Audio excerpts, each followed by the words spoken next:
Hi, to, and this night I have the opportunity to talk about a little story. I remember the day because I stay in my room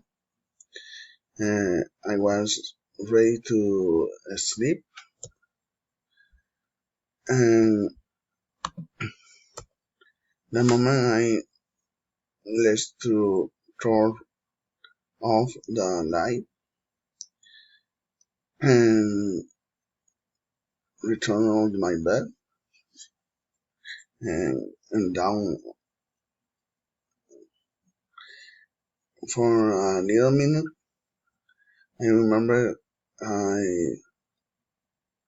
yeah something sit on my bed on my feet, and I very scared, and I don't move, and anyway, but at the same time I know something in my room,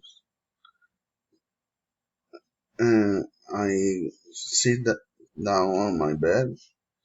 and see, and I'll remember so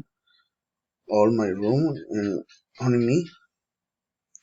I decided to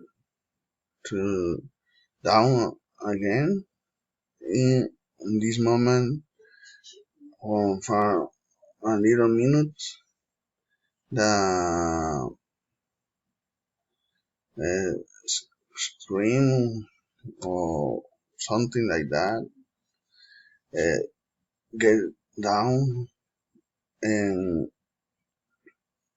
go out of my room.